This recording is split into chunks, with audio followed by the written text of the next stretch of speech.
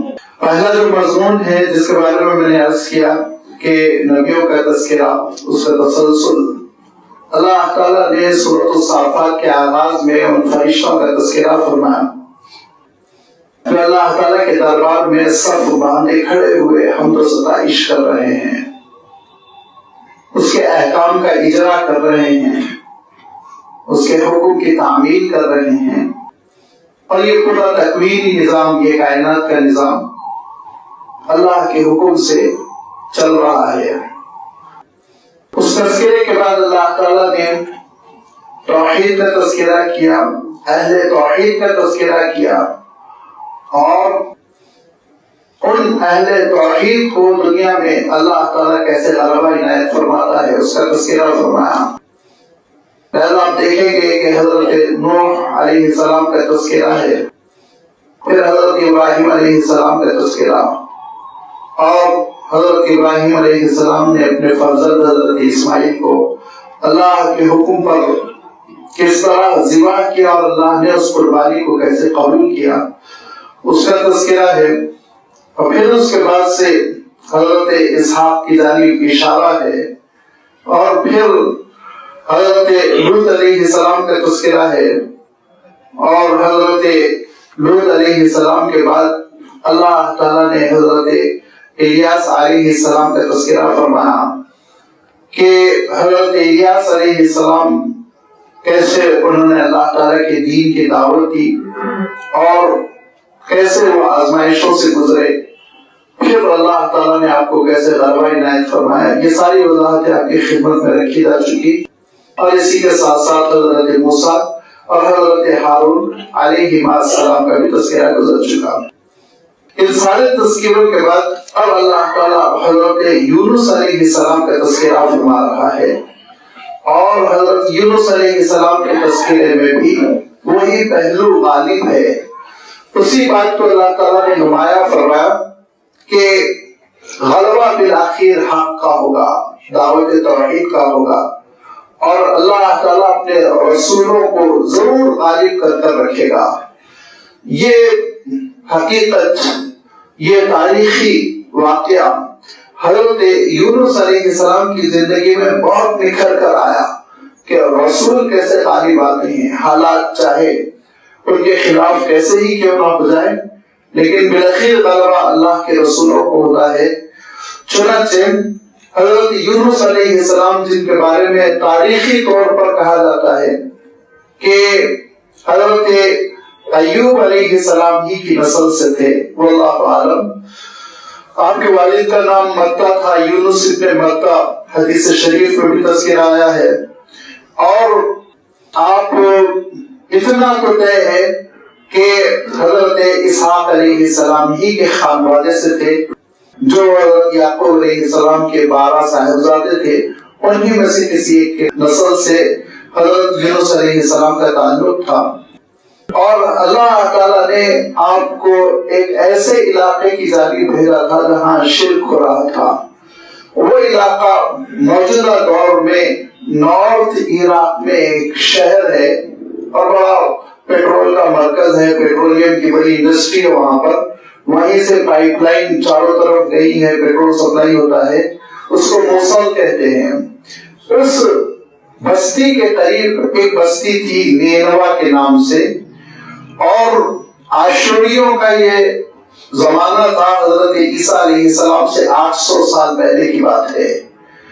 ان کا توتی بول رہا تھا، لیکن وہ شرک میں مبتلا تھے، دین حق سے محروم تھے۔ اللہ تعالیٰ نے حضرت یونس علیہ السلام کو رسالت دے کر نینوا والوں کی جانب بھیجا، جو اس زمانے میں اتنا بڑا شہر تھا، کہتے ہیں کہ 60 میل کے رقبے پر پھیلا ہوا وہ شہر تھا، وہ آبادی تھی۔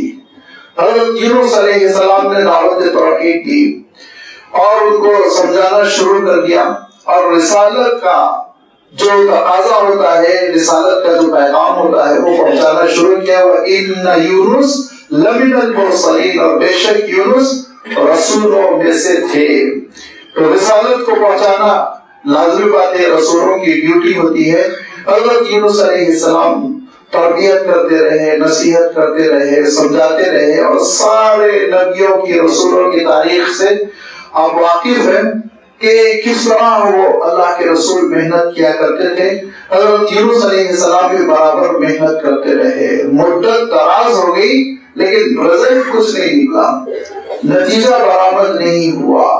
اور جب کچھ نتیجہ برآمد نہیں ہوا تو حضرت یونس علیہ السلام نے ان کو آگاہ کیا کہ اللہ کا عذاب آئے گا، اللہ کا عذاب آئے گا۔ تو انہوں نے اس کا مذاق اڑایا، دل لگی سمجھی اور اجلت کی کہ جس عذاب کا تم وعدہ کر رہے ہو، دھمکی دے رہے ہو، اگر تم سچے ہو تو ذرا ہمارے سامنے اس کو پیش کر دو، ہم نہیں ڈرتے کسی عذاب سے۔ ان کو اپنے شہر، ان کو اپنی تعمیرات، ان کو اپنے انفراسٹرکچر پر بڑا غرور تھا اور بہت زبردست قسم کی وہ حکومت تھی، عروج کا زمانہ تھا آشوریوں کی حکومت کا۔ لہذا انہوں نے حضرت یونس علیہ السلام کی اس آگاہی کو اور اس دھمکی کو انہوں نے نعوذ باللہ دل لگی سمجھا اور چیلنج کیا کہ اگر عذاب آپ دکھا دیجئے۔ حضرت یونس علیہ السلام خفا ہو گئے۔ خفا ہونے کے بعد حضرت یونس علیہ السلام نے اللہ تعالیٰ سے دعا کی کہ پروردگار ان پر آپ عذاب بھیج دیجئے۔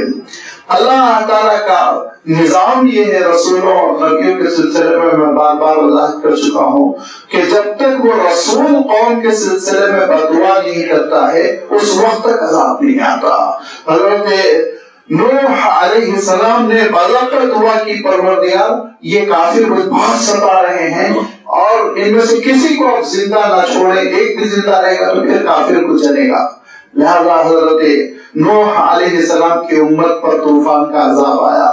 ایسے ہی حضرت لوط علیہ السلام کے واقعے میں آپ دیکھیں گے کہ بڑی مایوسی کے ساتھ حضرت لوط علیہ السلام نے کہا کہ پروردگار یہ بے حیا یہ باز نہیں آئیں گے، آپ ان کو ختم کر دیجئے۔ اللہ تعالیٰ کا عذاب آیا، برباد ہو گئے۔ اور اسی طرح حضرت موسیٰ علیہ السلام نے مصر سے نکلتے نکلتے کہا پروردگار اس فرعون کو تو نے دولت، حکومت، اقتدار عطا کر رکھا ہے تاکہ فتنہ بن جائے، مصیبت بن جائے، اسلام کے خلاف ایک بحث بن جائے، اللہ اس کو آپ برباد کر دیجئے، اس کی دولت کو آپ تباہ کر دیجئے۔ فرعون تباہ ہو گیا۔ لہذا یہ رسولوں کی تاریخ میں ایک بہت اہم مرحلہ آتا ہے کہ جب وہ مایوس ہو جاتے ہیں تو پھر بددعا کر دیتے ہیں اور پھر اس بددعا کی شکل میں کافروں پر عالمگیر عذاب آ کر ان کو تباہ و برباد کر دیا جاتا ہے۔ حضرت یونس علیہ السلام نے بھی حجت پوری کر دی اور حضرت یونس علیہ السلام کو اندازہ ہو گیا کہ 3 دن بعد اس قوم پر عذاب آنے والا ہے۔ 3 دن 3 راتیں جیسے ہی گزر جائیں گی یہ قوم تباہ کر دی جائے گی۔ لہذا حضرت یونس علیہ السلام نے سمجھایا کہ دیکھو یہ آخری مہلت ہے، تمہارے پاس 3 دن باقی رہ گئے، 1 دن اور نکل گیا۔ دوسرے دن سمجھایا، کہا 2 دن باقی رہ گئے، 1 دن اور نکل گیا۔ اب تیسری صبح آنے والی ہے اور رات میں حضرت یونس علیہ السلام نے نصیحت کی اور آپ نے تبلیغ فرمائی، آپ نے ان کو سمجھایا، لیکن دیکھا ان کے باتوں پر اثر ہی نہیں ہو رہا ہے، ان پر کسی قسم کا کوئی اثر ہی نہیں ہو رہا ہے، اور جس کو کہتے ہیں نا کہ ان کے کان پر جو نہیں رنگ رہی ہے، تو حضرت یونس علیہ السلام نے ہجرت فرما لی، شہر سے نکل گئے اور راتوں رات روانہ ہو گئے، چلتے چلے گئے اور یہاں تک کہ ایک دریا پہ پہنچے۔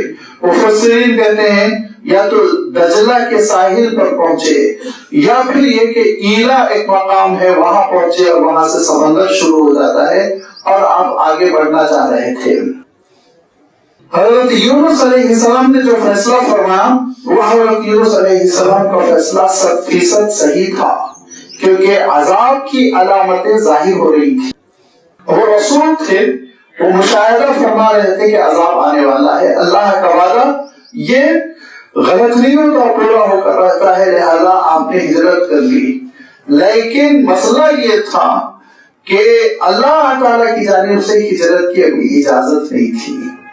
حضور اکرم صلی اللہ علیہ وسلم نے صحابہ کو سب کو اجازت دے دی ہجرت کرنے کے لیے۔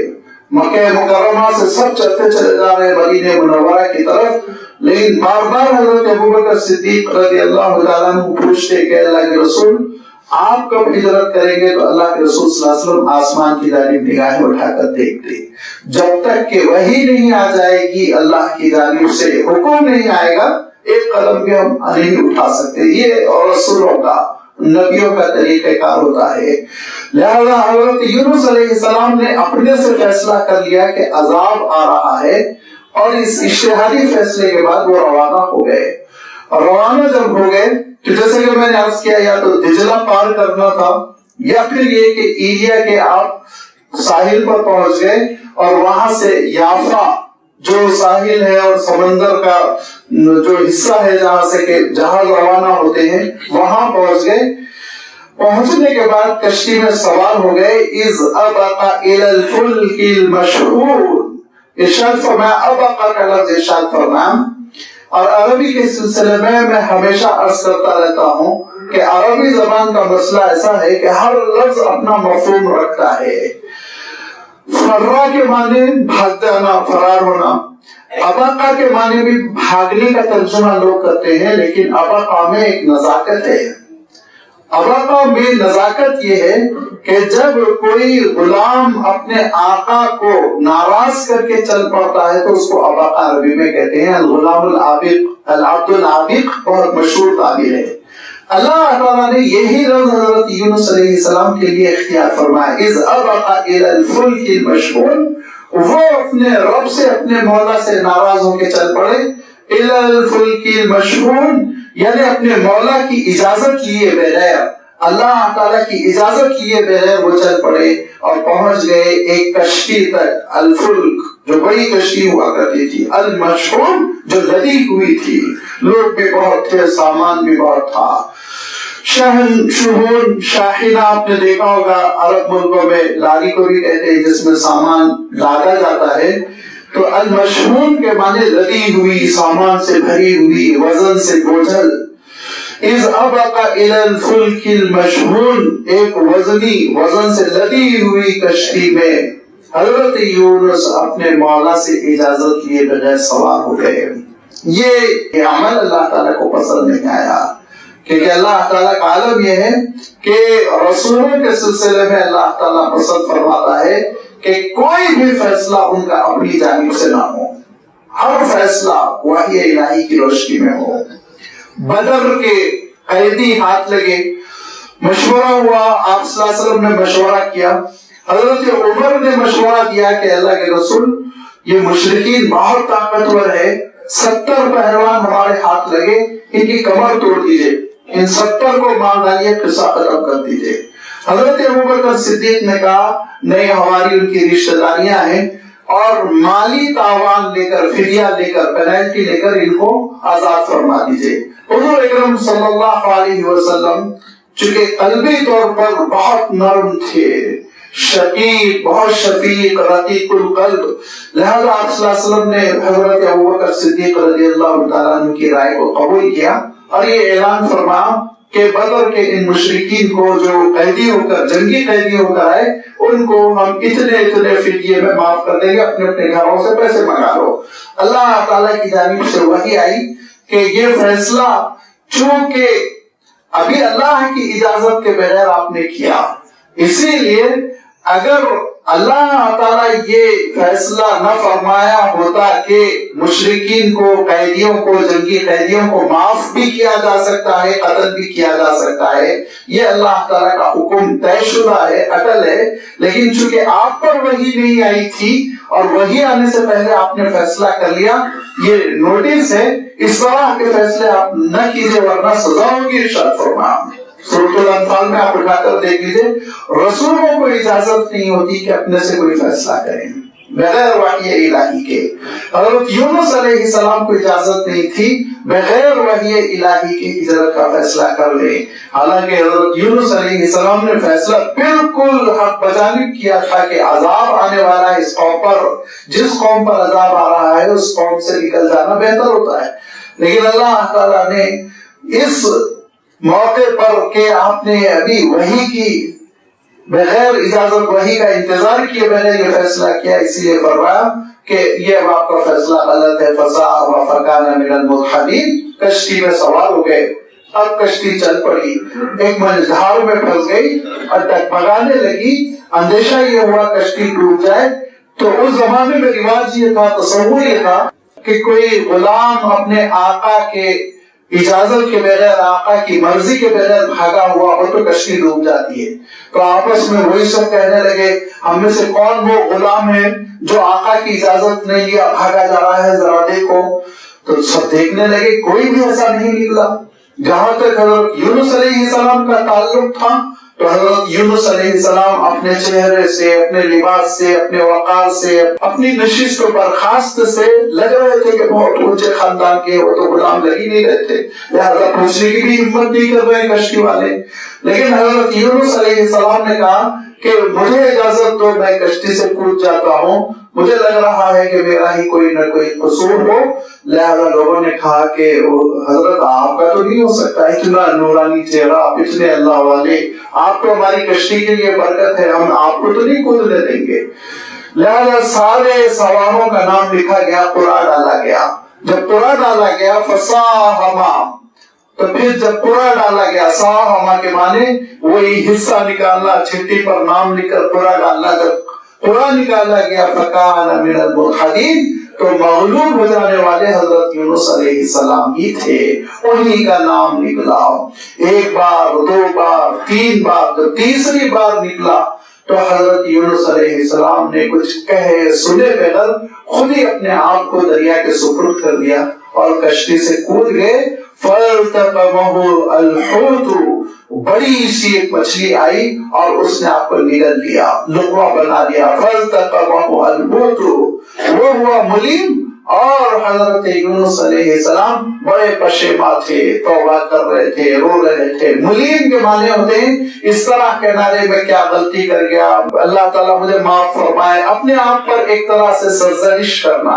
لہذا حضرت یونس علیہ السلام بہت پچھتا رہے تھے، نادم تھے، شرمسار تھے، شرمندہ تھے کہ میں یہ کیا کر گیا۔ اسی عالم میں آپ کو مچھلی نے نگل لیا، اور آپ جانتے ہیں کہ بڑی بڑی سمندر میں مچھلیاں ہوتی ہیں جو جہازوں کے برابر ہوتی ہے، اور انسان تو انسان سے بہت بڑی بڑی چیزوں کو وہ نگل سکتی ہے۔ لہذا کوئی ویل وغیرہ، بلو ویل تو آپ جانتے ہیں کتنی بڑی ہوتی ہے، اسی ٹائپ کی کوئی مچھلی نہیں ہوگی، کیونکہ الحوت فرمایا بڑی مچھلی نے آپ کو نگل لیا۔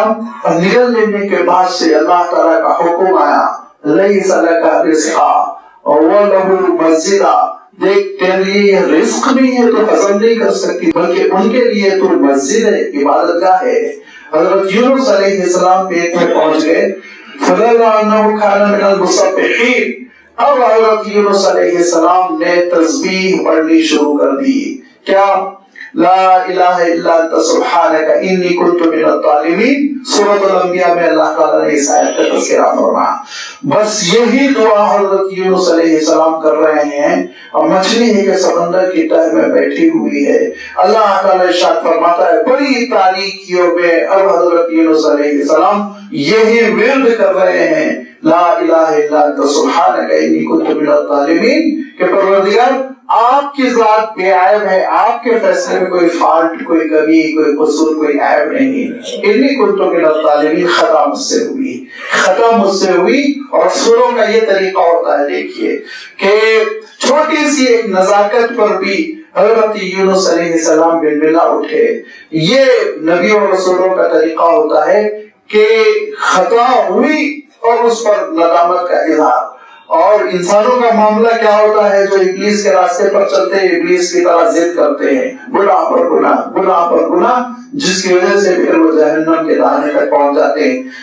حضور اکرم صلی اللہ علیہ وسلم فرمایا کرتے تھے، آپ صلی اللہ علیہ وسلم کا ارشاد ہے کہ کل بنی آدم خطاؤن، سارے انسانوں سے خطا ہوتی ہے، لیکن خیر الخطائین التوابون، خطا کرنے والوں میں وہ سب سے اچھے ہیں جو توبہ کر لیتے ہیں، فوراً جن کو گناہ کا احساس ہوتا ہے۔ حضور اکرم صلی اللہ علیہ وسلم فرماتے تھے کہ دیکھو سفید کپڑے کی مانند ہے تمہارا نام اعمال، ایک گناہ کیا تم نے تو اس پر ایک ٹپکا پڑ گیا، بلیک ڈراپ، اب آپ نے فوراً دھو لیا اپنے آنسوؤں سے تو پھر کپڑا صاف ستھرا، دل چمک گیا. لیکن فرمایا پھر دوسرا گناہ، تیسرا گناہ، چوتھا گناہ، گناہ کرتے کرتے کرتے کرتے تمہارا دل، تمہارا نام اعمال سیاہ ہو جاتا ہے صافی کی طرح. پھر اس کے بعد توفیق نہیں ہوتی، زنگ لگ جاتا ہے، پھر جہنم کے راستے پر بندہ چل پڑتا ہے. لہذا یہ بہت بڑی اللہ تعالیٰ کی توفیق ہوتی ہے کہ خطا ہوئی سرزنش فوراً توبہ، ندامت، خطا ہوئی، کوتاہی ہو گئی، قصور ہو گیا، فوراً اللہ تعالیٰ کی جانب رجوع کر لینا. اب حضرت یونس علیہ السلام مچھلی کے پیٹ میں یہ پڑھ رہے ہیں لا الہ الا انت سبحانک انی کنت من الظالمین. فرشتوں نے اللہ تعالیٰ کے دربار میں کہا، امام قرطبی لکھتے ہیں کہ فرشتوں نے اللہ تعالیٰ کے دربار میں کہا پروردگار ایک مانوس سی آواز آ رہی ہے اجنبی جگہ سے. اللہ تعالیٰ نے فرمایا آواز کس کی ہے، جگہ کس کی ہے، مجھے معلوم ہے. لہذا کہتے ہیں کہ حضرت یونس علیہ السلام نے لگاتار 3 دن یہی تسبیح بیان کی. فلولا انه كانوا من المسبحين، اگر وہ اللہ کی یہ تسبیح نہ بیان کرتے، یہ دعا نہ کرتے اور یہ عبادت نہ کرتے، للبث فی بطنہ الی یوم یبعثون، تو قیامت تک کے لیے مچھلی کا پیٹ حضرت یونس علیہ السلام کی قبر بن جاتا. وہ باقی رہتے، للبث وہ پڑے رہتے، باقی رہتے، فی بطنہ مچھلی کے پیٹ میں، الی یوم یبعثون قیامت کا دن برپا ہونے تک. بعث کس کو کہتے ہیں؟ جو دوبارہ زندہ کر کے اٹھایا جائے گا. لہذا فرمایا کہ میدان حشر برپا ہونے تک، قیامت ہونے تک وہ مچھلی کے پیٹ میں رہتے. لیکن لگاتار دعائیں تھیں، اظہار ندامت تھا اپنے مولا سے، وہ گریہ گزاری تھی، عرض معروض تھا، جس کی وجہ سے اللہ تعالیٰ نے کہا کہ اے مچھلی چل، اور وقت ہو گیا ہے، اگل دے. کہتے ہیں 3 دن کے بعد، بلکہ بعض روایتوں میں آتا ہے 40 دن کے بعد، مچھلی نے فَنَبَذْنَاهُ بِالْعَرَاءِ ساحل پر ایک ایسے مقام پر لا کر اگل دیا جو بالکل چٹیل تھا، جہاں درخت نہیں تھے، سایہ نہیں تھا. فَنَبَذْنَاهُ مچھلی نے اگل دیا. یہ نہیں ہے، آپ قرآن پاک کا کوئی بھی ترجمہ اٹھا کر دیکھ لیجیے.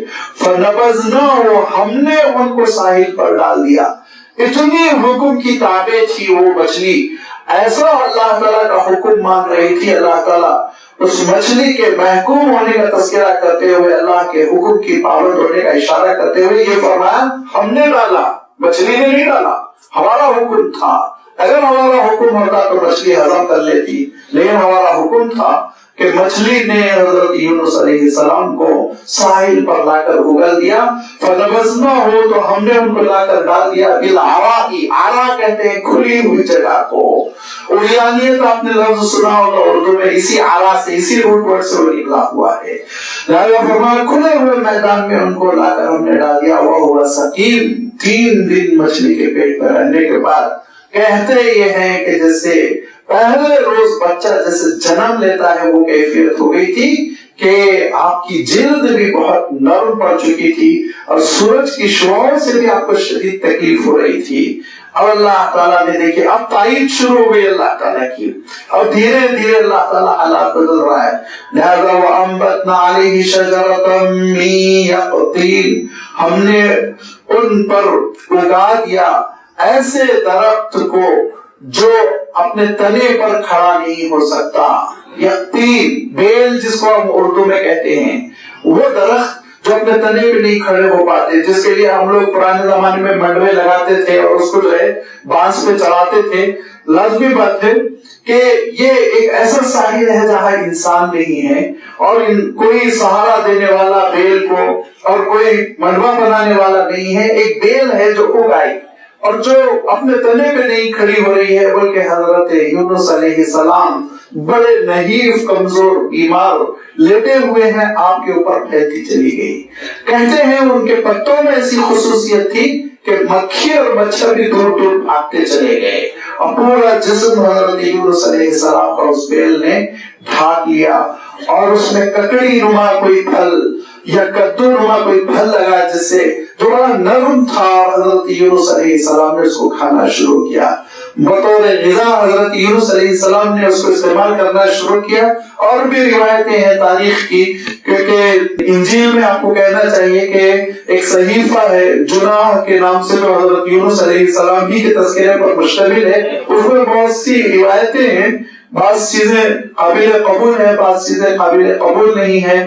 تو ایک جانور آیا کرتا تھا جس کا تھن دودھ سے بھرا ہوا ہوتا تھا، تو حضرت یونس علیہ السلام اس کا دودھ استعمال کرتے وغیرہ وغیرہ. یہ سب تاریخی اسرائیلی روایتیں ہیں، لیکن چونکہ صحیح اسلامی روایتوں سے ثابت نہیں، اسی لیے میں اس کا تذکرہ نہیں کر رہا ہوں.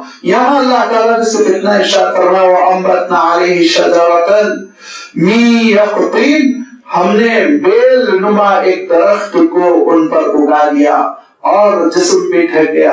دھوپ کی کمازت سے بھی آپ محفوظ ہو گئے، غذا بھی ملنے لگی اور کیڑے مکوڑوں سے بھی آپ کا جسم محفوظ ہو گیا.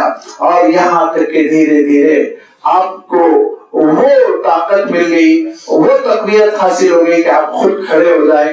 لہذا آپ کھڑے ہو گئے اور آپ نے اب ارادہ کیا کہ اب چل پڑے. تو اللہ کا حکم آیا وَأَرْسَلْنَاهُمْ إِلَىٰ مِائَةِ أَلْفٍ يَزِيدُونَ. کہاں جائیں؟ کہا اسی بستی نینوا کی طرف آپ کو جانا ہے. کیونکہ جب حضرت یونس علیہ السلام نے رات میں ہجرت کر لی تو صبح جب قوم اٹھی تو انہوں نے دیکھا کہ سیاہ بادل خطرناک قسم کے بستی کی طرف چلے آ رہے ہیں. اب وہ دوڑ کے حضرت یونس علیہ السلام کے گھر کی طرف گئے کہ حضرت یونس علیہ السلام سے درخواست کریں گے کہ یہ سزا ٹل جائے، یہ عذاب ٹل جائے. تو دیکھا حضرت یونس علیہ السلام موجود نہیں ہے، ہجرت کر کے چلے گئے، گھر خالی ہے. تڑپ گئے اور بادشاہ سے لے کے رعایا اور سارے لوگ، مرد، عورتیں، بچے، یہاں تک کہ ماؤں کو بچوں سے جدا کر دیا، یہاں تک کہ اپنی بکریوں، اپنی مویشیوں کو لے کر ایک میدان میں جمع ہو گئے اور اللہ تعالیٰ کے دربار میں گڑ گڑانا شروع کر دیا اور رونا شروع کر دیا، معافی مانگنی شروع کر دی. لہذا اللہ تعالیٰ سورہ یونس میں یہ ارشاد فرماتا ہے کہ کسی بھی قوم کے سر پر اللہ کا عذاب آنے کے بعد انہوں نے توبہ کی ہو تو توبہ قبول نہیں کی گئی سوائے قوم یونس کی، کہ حضرت یونس علیہ السلام کی قوم کی توبہ قبول کر لی اللہ تعالیٰ نے. کیوں؟ اس لیے کہ حضرت یونس علیہ السلام نے آخری حجت وحی کی روشنی میں ہجرت سے پہلے نہیں کی تھی، خاموشی سے ہجرت کر لی تھی، ایک گنجائش نکل رہی تھی، اسی لیے اللہ تعالیٰ نے توبہ قبول کر لی. اب یہ قوم رو رہی ہے، تڑپ رہی ہے، حضرت یونس علیہ السلام کو تلاش کر رہے ہیں، پچھتا رہے ہیں. اور یہاں حضرت یونس علیہ السلام جیسے ہی صحت مند ہوئے تو بیل سوکھنا شروع ہو گئی، جو درخت بیل جو اگائی تھی وہ سوکھنا شروع ہو گئی. تو بہت ہی حضرت یونس علیہ السلام کو حسرت ہوئی. ایک انسان مایوس ہو جاتا ہے نا کہ جو تنگی میں مصیبت کے وقت جو چیز کام آئی وہ چیز ختم ہو رہی ہے. تو حضرت یونس علیہ السلام نے ایک حسرت کا اظہار کیا تو اللہ تعالیٰ نے کہا کہ یونس، ایک بیل کے سوکھنے پر آپ کا دل تڑپ رہا ہے اور وہ 1 لاکھ سے زیادہ بستی عذاب کی شکار ہو رہی تھی، اس پہ آپ کا دل نہیں تڑپا. حضرت یونس علیہ السلام نے کہا پروردگار دل تو تڑپا، وقتی طور پر میں غصے میں آ گیا تھا. اللہ تعالیٰ ارشاد فرماتا ہے وَذَرْنُونِ ذَهَبَ مُغَاضِبًا، ناراض ہو گئے حضرت یونس علیہ السلام. لہذا رسولوں کا یہ شیوا نہیں ہوتا اپنی امت سے مایوس ہونا. اللہ تعالیٰ نے ارشاد فرمایا پھر آپ جائیے اس قوم کی خبر لیجیے اور آپ کو اسی قوم میں کام کرنا ہے. حضرت یونس علیہ السلام پھر واپس ہوئے اور اس قوم کی طرف آئے. وَأَرْسَلْنَاهُ، اور ہم نے ان کو بھیجا إِلَىٰ مِائَةِ أَلْفٍ يَزِيدُونَ، 1 لاکھ سے بھی زیادہ والی بستی کی جانب. 1 لاکھ سے بھی زیادہ وہ بستی تھی. اب 1,20,000 کہا، کسی نے 1.5 لاکھ کہا، اس سے کیا بحث. بس اللہ تعالیٰ یہ بتانا چاہ رہا تھا کہ اس زمانے میں بہت بڑی آبادی ہوتی تھی 1 لاکھ. موجودہ دور کے شہروں پر آپ قیاس نہ کریں، وہ بالکل تاریخ کا ابتدائی زمانہ 1 لاکھ کا شہر، بہت بڑی آبادی کا شہر ہوتا تھا. فآمنوا، اور انہوں نے ایمان پہ قبول کر لیا حضرت یونس علیہ السلام کی بات پر. فمتعناهم إلى حين، اور پھر اس قوم کو ہم نے ایک مدت تک مہلت دے دی، وہ قوم پھر ترقی کرتی رہی اور حضرت یونس علیہ السلام ان کے درمیان بقید حیات رہے، یہاں تک کہ پھر حضرت یونس علیہ السلام کی طبعی وفات بھی ہو گئی۔ اور روایتوں میں یہ آتا ہے کہ حضرت یونس علیہ السلام نینوی میں دفنائے گئے، بعض روایتوں کے مطابق حضرت یونس علیہ السلام فلسطین کے کسی علاقے میں دفنائے گئے۔ بہرحال آپ کی وفات ہو گئی، پھر قوم دھیرے دھیرے بگڑنے لگی، یہاں تک کہ پھر ان پر بابلیوں کا حملہ ہوا اور انہوں نے اینٹ سے اینٹ بجا دی اور اس قوم کو ختم کر دیا اور ان کے شہر کو تباہ و تاراج کر دیا۔ آج وہ کھنڈر کی شکل میں موجود ہے۔ فمتعناہم الی حین، ہم نے ان کو جینے کے لیے ایک وقت اور ایک مدت دی، مہلت دی کہ اچھی زندگی بسر کرو گے، تاریخ میں محفوظ رہو گے، غلط روش پر چلو گے تو پھر محفوظ نہیں رہو گے، تباہ ہو جاؤ گے، لہذا وہ اپنے انجام تک پہنچے۔ یہ ہے وہ حصہ اس رکوع کا جس کے بارے میں نے عرض کیا تھا کہ پچھلی آیتوں سے یہ تسلسل کے ساتھ مربوط ہے، جس میں اللہ تعالیٰ نے نبیوں اور رسولوں کا تذکرہ فرمایا، حضرت نوح علیہ السلام، حضرت ابراہیم علیہ السلام، اور پھر حضرت اسماعیل، حضرت اسحاق کا اشارہ، پھر اس کے بعد سے حضرت موسیٰ، حضرت ہارون اور حضرت الیاس کا تذکرہ، اور اسی کے اخیر میں حضرت یونس علیہ السلام کا تذکرہ کرتے ہوئے اللہ تعالیٰ نے یہ بات ارشاد فرما دی کہ یہ رسولوں کی تعلیم غالب آ کر رہتی ہے چاہے جتنی تم مخالفت کرو۔ اب اللہ کے رسول صلی اللہ علیہ وسلم کا زمانہ ہے، مکہ مکرمہ میں آپ صلی اللہ علیہ وسلم پر یہ آیتیں نازل ہو رہی ہیں، اور وہاں کے اس وقت کے مشرکین کی گمراہیوں میں ایک بڑی گمراہی یہ ہے کہ وہ فرشتوں کو نعوذ باللہ اللہ تعالیٰ کی بیٹیاں کہتے تھے، اور ان بیٹیوں کی دیویوں کی شکل میں مورتیاں بنا کر ان کی پوجا کیا کرتے تھے۔ پتہ نہیں کیوں یہ مشرکوں کو دیویوں سے بڑی محبت ہوتی ہے اور یہ فیمیل قسم کے خدا بہت بنائے جاتے ہیں، لہذا انہوں نے بھی اس طرح کی مورتیاں بنا رکھی تھی۔ اللہ کے رسول صلی اللہ علیہ وسلم سمجھا رہے تھے کہ یہ ساری چیزیں بے حقیقت ہیں، کو چھوڑو، توبہ کرو۔ اسی کا اللہ تعالیٰ نے تذکرہ کیا، کیونکہ اللہ تعالیٰ نے سورہ کے آغاز ہی میں یہ بات ارشاد فرما دی کہ دیکھو فرشتے اللہ کے بندے ہیں، اللہ کی مخلوق ہے، اس کے دربار میں اس کی تسبیح، حمد و ستائش بیان کرتے ہوئے کھڑے ہوئے ہیں۔ حکم دے دے اللہ تعالیٰ، دوڑ پڑتے ہیں، کوئی ذرہ برابر بھی تاخیر نہیں کرتے۔ اللہ تعالیٰ کسی مخلوق کو تباہ کرنے کا حکم دے دے تب بھی وہ فیصلہ نافذ کرتے ہیں، اللہ تعالیٰ کسی قوم کی آبادی کا حکم دے دے تب بھی وہ فیصلہ نافذ کرتے ہیں، وہ ذرہ برابر کا عمل نہیں کرتے۔ یہاں اسی تذکرے کو ارشاد فرمایا، فَاسْتَفْتِهِمْ، اے نبی آپ ان سے سوال کیجئے، أَلِرَبِّكَ الْبَنَاتُ وَلَهُمُ الْبَنُونَ، اللہ کے لیے بیٹیوں کو پسند کرتے ہو، اپنے لیے بیٹوں کو پسند کرتے ہو، اتنے بد ذوق ہو۔ یہ ذرا سمجھنے کی بات ہے کہ اللہ تعالیٰ نے یہاں بیٹے اور بیٹیوں میں کوئی تفریق نہیں کی، بلکہ مشرکین کے عقیدے کی مذمت بیان کی کہ تمہارا عقیدہ اتنا گیا گزرا ہے، اچھی چیز سمجھتے ہو بیٹوں کو، اپنے لیے وہ چاہتے ہو، اس کی دعا کرتے ہو، اور سمجھتے ہو اپنے لیے بیٹی پیدا ہو جائے گی۔ تو مشرکین عرب کا معاملہ یہ تھا کہ اللہ تعالیٰ خود اپنے کلام پاک میں ارشاد فرماتا ہے کہ اذا بشر احدهم بالانثى، جب بیٹی ہونے کی خوشخبری دی جاتی تو چہرہ سیاہ پڑ جاتا، اب سوچتا مٹی میں دفنا دو یا آر کو زندہ رکھوں، یہ سوچتا۔ قرآن پاک میں اللہ تعالیٰ نے ارشاد فرمایا، یہ تو اللہ کے رسول صلی اللہ علیہ وسلم ہے جو آپ نے تربیت کی، ایسی تربیت کی، عملی طور پر آپ نے تربیت کی۔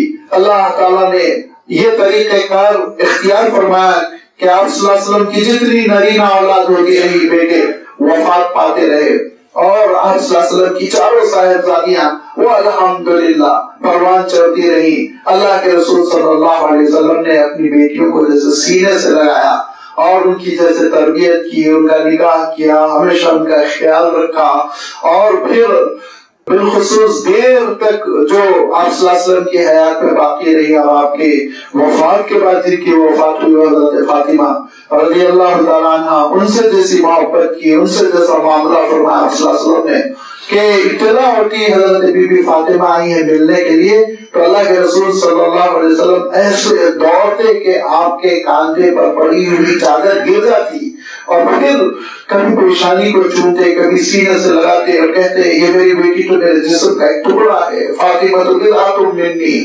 اور یہ عملی تربیت، دوسری طرف قولی تربیت جو ارشاد فرمایا، آپ صلی اللہ علیہ وسلم ارشاد فرمایا کرتے تھے، جس شخص کو اللہ تعالیٰ 3 بیٹیاں دے دے اور وہ ان تینوں بیٹیوں کی تربیت کر کر نکاح کر دے تو فرمایا جنت اس کے لیے واجب ہو گئی۔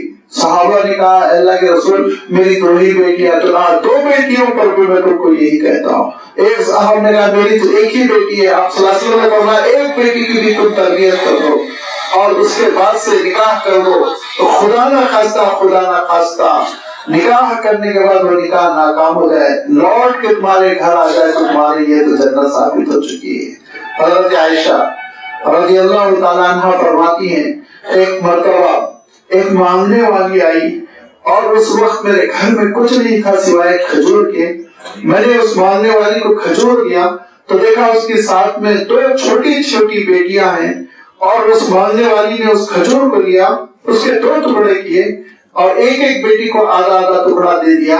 مجھے یہ منظر عجیب و غریب لگا۔ جب شام اللہ کے رسول واپس آئے تو میں نے ماجرا بیان کیا تو اللہ کے رسول صلی اللہ علیہ وسلم نے کہا اس کھجور کی تقسیم کے ذریعے سے اس نے جنت اپنے اوپر واجب کر لی اور جہنم کو حرام کر لیا۔ یہ مقام اللہ کے رسول صلی اللہ علیہ وسلم نے بیٹیوں کو دیا، ورنہ مشرکین عرب اس سلسلے میں بہت ہی زیادہ بدعقیدگی کے شکار تھے اور بہت کچھ غلط سمجھتے تھے۔ اللہ کے رسول صلی اللہ علیہ وسلم کی تعلیمات سے بیٹیوں کا مقام بلند ہوا، جس کے گھر بیٹی آتی ہے اس کے گھر جنت کی بہار آ جاتی ہے۔ یہ فرمایا یہ مشرکین کا عالم ہے، اسلامی تعلیمات نہیں، مشرکین کی ذہنیت ہے کہ وہ اپنے لیے تو بیٹوں کو پسند کرتے ہیں، الربک البنات، اور اللہ کے لیے اپنے رب کے لیے بیٹیاں چاہتے ہیں، فرشتوں کو بیٹیاں قرار دیتے ہیں۔ کتنی بےہودہ بات ہے۔ اللہ تعالیٰ کی اولاد میں بھی اللہ تعالیٰ کی بیٹیاں اور فرشتوں کو فیمیل بنا دینا، مؤنث بنا دینا۔ لہذا ارشاد فرمایا ام خلقنا الملائکۃ اناثا، انہوں نے دیکھا ہے کہ ہم نے عورتوں کی شکل میں فرشتوں کو پیدا کیا، فیمیل بنایا۔ وَهُمْ شَاهِدُونَ، فرمایا کہ کیا ہم نے فرشتوں کو عورتوں کی شکل اور مؤنث بنایا، کیا یہ وہ دیکھ رہے ہیں؟ أَلَا إِنَّهُمْ مِنْ إِفْكِهِمْ لَيَقُولُونَ، یہ اپنے جھوٹ کے بل بوتے پر کہہ رہے ہیں، جھوٹا عقیدہ ہے ان کا، جعلی عقیدہ ہے، یہ کچھ نہیں جانتے اور کہتے ہیں وَلَدَ اللَّهُ وَإِنَّهُمْ لَكَاذِبُونَ، اللہ کی اولاد ہے اور یہ بے شک بہت بڑے جھوٹے ہیں۔ أَصْطَفَى الْبَنَاتِ عَلَى الْبَنِينَ، نعوذ باللہ، اللہ تعالیٰ بیٹوں اور بیٹیوں میں فرق کرے گا اور بیٹیوں کو پسند کرے گا اور بیٹوں کو پسند نہیں کرے گا۔ یہ سب عیوب اللہ کی ذات میں، رب کی ذات میں، پروردگار کی ذات میں۔ مالکم کیف تحکمون، کیا ہو گیا تم کو، کیسی بکواس کر رہے ہو، کیسے فیصلے کر رہے ہو؟ افلا تذکرون، کیا تم نصیحت حاصل نہیں کرتے، کیا تم سمجھ نہیں رکھتے؟ یا اگر عقل سلیم ہو تو ذرا سمجھنے کی کوشش کرو اللہ کی اولاد کیسے ہو سکتی ہے، اور عقل سلیم ذرا بھی ہے تو ذرا لاجک میں غور کرو اللہ تعالیٰ کی بیٹیاں کیسے ہو سکتی ہیں۔ اور اگر عقل نہیں ہے تو ام لکم سلطان مبین، تو پھر کیا کوئی صحیفہ ہے، اللہ کا کلام ہے، پیغمبر کا کلام ہے کہ اللہ کے بیٹے بیٹیاں ہیں، نعوذ باللہ۔ ام لکم سلطان مبین، کیا تمہارے پاس کوئی کھلی ہوئی دلیل ہے؟ فَأْتُوا بِكِتَابِكُمْ إِن كُنتُمْ صَادِقِينَ، ایسی کوئی کتاب ہے تو پیش کرو اگر تم سچے ہو۔ کس صحیفے میں ہے کہ اللہ کی اولاد ہے؟ کہاں ہے اللہ کا بیٹا، اللہ کی بیٹیاں؟ جو حضرت عیسیٰ علیہ السلام کو اللہ کا بیٹا قرار دیتے ہیں، ان کی پوری بائبل تردید کرتی ہے کہ اللہ کی کوئی اولاد نہیں، اللہ کا کوئی بیٹا نہیں ہے، سب اللہ کی مخلوق ہے۔ ان کو غلط فہمی کہاں سے ہوئی؟ غلط فہمی ہوئی کہ عبرانی میں رب کے لیے جو لفظ آتا ہے وہ کامن ہے، مشترک ہے، باپ کے لیے بھی اور رب کے لیے بھی، مالک کے لیے بھی۔ دیکھیں بعض الفاظ کامن ہوتے ہیں، یہ لینگویجز کا پرابلم ہوتا ہے اور آپ بہت جلدی سمجھ سکتے ہیں۔ پتی کا لفظ بہت کامن ہے، گھر کے بڑے کو بھی کہتے ہیں، شوہر کو بھی کہتے ہیں، اور راشٹر کا بھی پتی ہوتا ہے، راشٹرپتی۔ اب اگر کوئی راشٹرپتی کا ترجمہ کرے کہ پورے ملک کا شور، تو آپ اس کی بزوقی کے علاوہ کیا کہیں گے؟ سوچیے آپ. بالکل ایسے ہی عبرانی زبان میں، سریانی زبان میں، جس میں کہ بائبل نازل ہوئی تھی، حضرت عیسیٰ علیہ السلام پر مواعظ نازل ہوئے تھے، اس میں رب اور الہ کے لیے جو لفظ آیا تھا اس کا ترجمہ ٹرانسلیشن آپ باپ سے بھی کر سکتے ہیں، مالک سے اور رب سے بھی کر سکتے ہیں. کامن لفظ ہے وہ. اس کو ان لوگوں نے باپ باپ باپ کر کے ترجمہ کر دیا، فادر کہہ کے ترجمہ کر دیا، اور پھر حضرت عیسیٰ علیہ السلام کو گمراہی کرتے ہوئے بیٹا قرار دیا. ان عقل مندوں سے ایک بار آپ اپیل کیجئے کہ یہ باپ کا لفظ حضرت عیسیٰ کے ساتھ کہاں خاص ہے؟ سارے انسانوں کا باپ قرار دیا تو ہم سب بھی تو بیٹے ہوئے، ہم سب بھی اولاد ہو گئے. نعوذ باللہ. اگر کہنا ہی ہے تو کہیں یہ نہیں ہے کہ وہ تنہا عیسیٰ کا باپ ہے، وہ تمہارا باپ کہتا ہے، تمہارے باپ نے حکم دیا، تمہارے باپ کا حکم ہے، تو ہر جگہ وہ باپ کا لفظ ہے، تو ساری مخلوق اس کی اولاد ہو گئی. ایک حضرت عیسیٰ کے ساتھ کیوں خاص کر دیا؟ لیکن بہرحال ایک گمراہی تھی اور ایک فتنہ تھا ابلیس کا، جس کے وہ بیچارے شکار ہو گئے. اللہ تعالیٰ ارشاد فرماتا ہے کہ اللہ تعالیٰ کو کسی اولاد کی ضرورت نہیں ہے. اگر اللہ تعالیٰ کی اولاد ہے اور اس پر کوئی دلیل ہے تو دلیل پیش کرو. فاتو بھی کتابی کو بالکل تم صادقین، تو اپنی کتاب پیش کرو، صحیفہ پیش کرو. کہاں لکھا کہ اللہ کی اولاد ہے؟ نعوذ باللہ. وجعلوا بینہ وبین الجنۃ نسبا.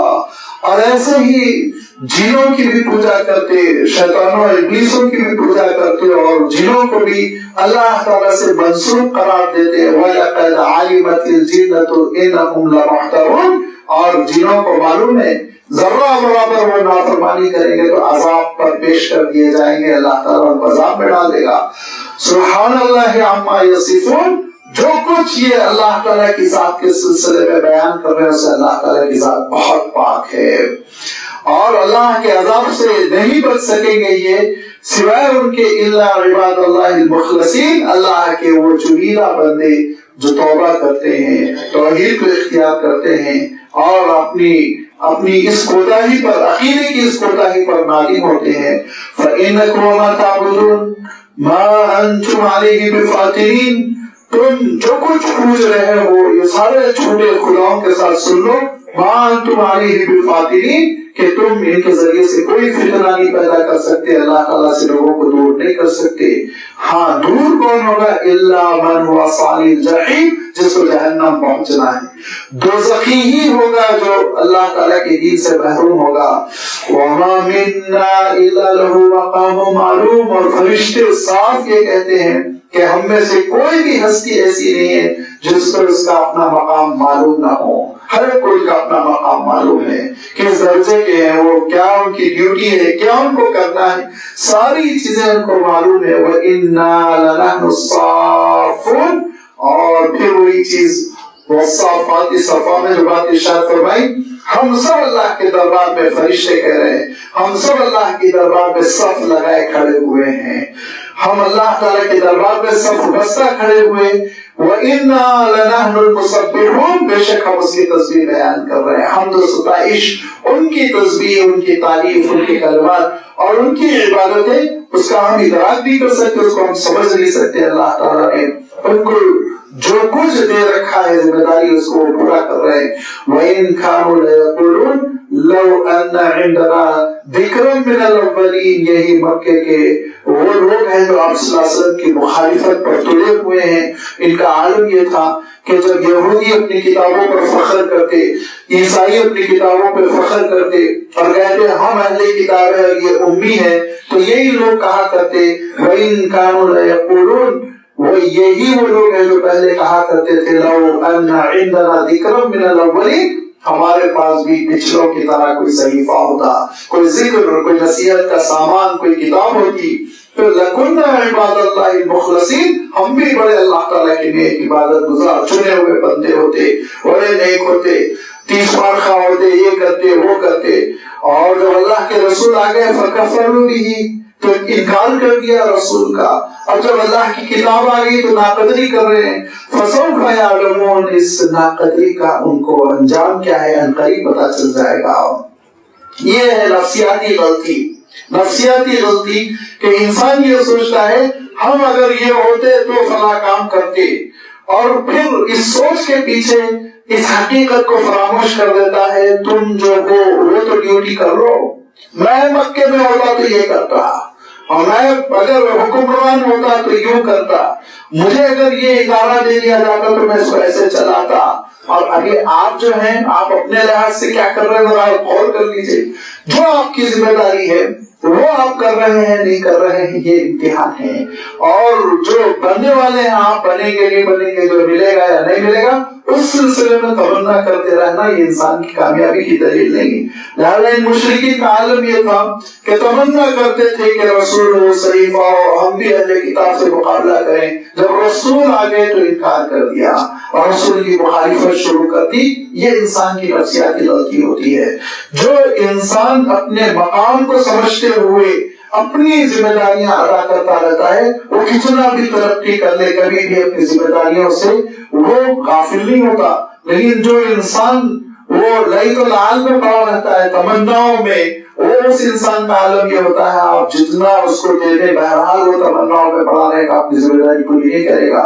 اور ان کا عالم یہ تھا کہ یہ کہا کرتے تھے اے کاش ہمارے پاس بھی پچھلوں کا صحیفہ ہوتا، ذکر ہوتا، نصیحت کا سامان ہوتا تو ہم بھی بڑے مخلص بندے ہوتے اور ہم بھی چنے ہوئے بندے ہوتے۔ جب آ گیا تو انکار کر دیا، اور انکار کرنے کا نتیجہ ان کو معلوم ہو جائے گا، کیونکہ اللہ تعالیٰ کا فیصلہ کیا ہے، وَلَقَدْ سَبَقَتْ كَلِمَتُنَا لِعِبَادِنَا الْمُرْسَلِينَ إِنَّهُمْ لَهُمُ الْمَنْصُورُونَ، بے شک ہمارا یہ فیصلہ طے ہو چکا ہے اپنے رسول بندوں کے سلسلے میں، اپنے رسولوں کے سلسلے میں۔ إِنَّهُمْ لَهُمُ الْمَنْصُورُونَ، ہم رسولوں کی ضرور مدد کریں گے، ہم رسولوں کی ضرور مدد کریں گے، رسولوں کی ضرور مدد ہوگی۔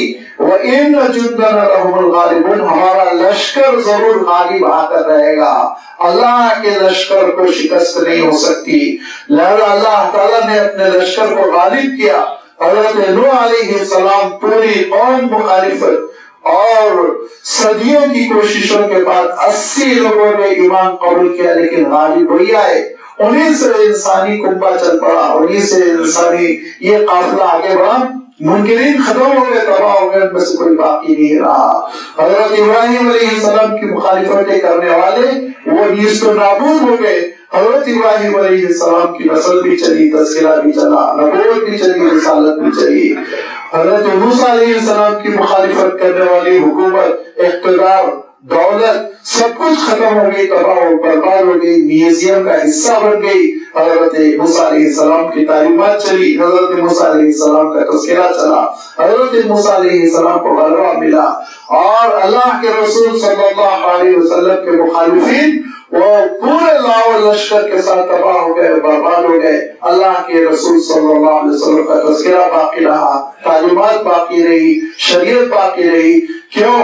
اللہ تعالیٰ نے اپنے رسولوں کے سلسلے میں یہ تحیہ فرما دیا ہے کتب اللہ لأغلبن انا ورسلی، میں لکھ چکا ہوں کہ میں اور میرے رسول غالب آ کر رہیں گے، کسی رسول کو مغلوب نہیں کیا جا سکتا سوائے اس کے کہ حضرت عیسیٰ علیہ السلام وہ بھی اللہ کے رسول تھے، لیکن بظاہر ایسا محسوس ہوا کہ دشمن کامیاب ہو گیا اور حضرت عیسیٰ علیہ السلام کو وہ اپنی سازشوں کا شکار کر گیا، لیکن وہ ان کی غلط فہمی ہے، حضرت عیسیٰ علیہ السلام آسمانوں پر ہے، اور اللہ تعالیٰ ارشاد فرماتا ہے کہ اِمِّنْ أَهْلِ الْكِتَابِ إِلَّا لَيُؤْمِنُنَّ بِهِ قَبْلَ مَوْتِهِ، حضرت عیسیٰ علیہ السلام کی تبعی موت سے پہلے سارے کتاب والوں کو، یہودیوں کو بھی، عیسائیوں کو بھی حضرت عیسیٰ علیہ السلام کی شخصیت پر ایمان قبول کرنا پڑے گا۔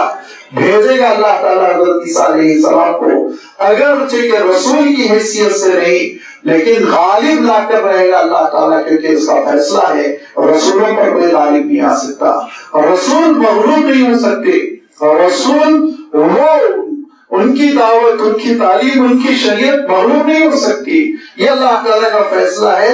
لہذا فرمایا وَلَقَدْ سَبَقَتْ كَلِمَتُنَا لِعِبَادِنَا الْمُرْسَلِينَ، اور یہ فیصلہ سبقت کر چکا، طے ہو چکا ہے پہلے ہی سے کہ ضرور ہمارے رسولوں کی یہ اللہ تعالیٰ مدد کرے گا، انہم لہم المنصورون، منصور کر رہیں گے، غالب آ کر رہیں گے، اور ان کی بات چلے گی، ان کی شریعت چلے گی۔ اور جب جب تاریخ میں اللہ تعالیٰ کی دین کی مخالفتیں ہوئی اور اللہ تعالیٰ کی بھیجی ہوئی شریعت کو معلوم کرنے کی سازشیں ہوئی، دبا دینے کی، شریعت کو زندگیوں سے نکال دینے کی کوشش ہوئی، تو آپ تاریخ اٹھا کر دیکھیں وہ کوششیں ناکام ہوئی، بالآخر اللہ تعالیٰ کی شریعت غالب آ کر رہی۔ حضرت امام احمد بن حنبل کے زمانے میں اللہ کی شریعت کو مجروح کرنے کی کوشش کی گئی تھی، دشمن ختم ہو گئے، حضرت امام احمد بن حنبل کی کوششیں کام آئی اور اللہ کی شریعت محفوظ رہی۔ آپ کے ملک میں اس وقت جبکہ مغل حکومت کی طوطی بول رہی تھی اور جو سربراہ حکومت میں بیٹھا ہوا تھا وہ اپنے آپ کو سب سے بڑا بادشاہ ذل الہی سمجھتا تھا، اور مغل کا اعظم ترین بڑا ترین شہنشاہ اکبر، اس نے اللہ کی شریعت کو معلوم کرنے کی کوشش کی، دین الہی کی سازشیں کی، لیکن اس سرمایہ دار کی اقتدار کی حکومت کی سازش ناکام ہوئی اور جھوپڑی میں رہنے والے مجدد الفسانی رحمۃ اللہ علیہ کی تعلیمات غالب آئی۔ حضرت مجدد الفسانی رحمۃ اللہ علیہ کامیاب ہوئے اپنے مشن میں، اکبر ناکام ہوا۔ جب اللہ کے دین کی مخالفتیں ہوئی اور شریعت کو سرنگو کرنے کی کوشش کی، آپ تاریخ اٹھا کر دیکھیے کہ اللہ کی شریعت غالب آ کر رہی۔ آج بھی مایوس ہونے کی ضرورت نہیں ہے۔ اگر اقتدار یہ چاہتا ہے کہ اللہ کی شریعت ہماری زندگیوں میں نافذ نہ رہے، وہ کچھ نہیں کر سکتا، جھک مار کے ناکام ہو جائے گا۔ ڈیوٹی آپ کی ہے، جس کو میں نے ابھی کہا تمناؤں میں زندگی بسر نہیں کرنی چاہیے، ڈیوٹی آپ کی ہے، آپ شریعت اپنی زندگی میں نافذ کیجئے، ضرور شریعت اللہ کی غالب رہے گی۔ وہ ناکام ہو کر رہیں گے، ان کی سازشیں ناکام ہوگی، اور جس شرمندگی کے ساتھ ان کو ٹاٹا کا بل واپس لینا پڑا، اس سے کہیں زیادہ شرمندگی کے ساتھ اس بل کو واپس لینا پڑے گا۔ شرط اس بات کی ہے، ضرورت اس بات کی ہے، ہماری زندگیوں میں شریعت نافذ رہے، ہم شریعت کی پابندی کرتے رہیں، ہماری زندگی میں اللہ تعالیٰ کا دین وہ نافذ رہے۔ یہ اہم ہے، دشمن کیا کر رہا ہے یہ اہم نہیں ہے۔ صاف فرما، ہمارے رسول مغلوب نہیں ہو سکتے تو رسولوں کی شریعت بھی مغلوب نہیں ہو سکتی۔ وَإِنَّ جُنْدَنَا لَهُمُ الْغَالِبُونَ، ہمارا لشکر غالب آ کر رہے گا۔ فَتَوَلَّ عَنْهُ حَتَّى حِينٍ، ایک وقت تک کے لیے اے رسول آپ ان کو منہ بھی مت لگائیے، چھوڑ دیجیے، منہ پھیر لیجیے۔ ایک وقت ہے، ایک مہلت ہے، وہ مہلت کے بعد جب مہلت ختم ہو جائے گی تو آپ ان کو تہس نہس کر دیں گے۔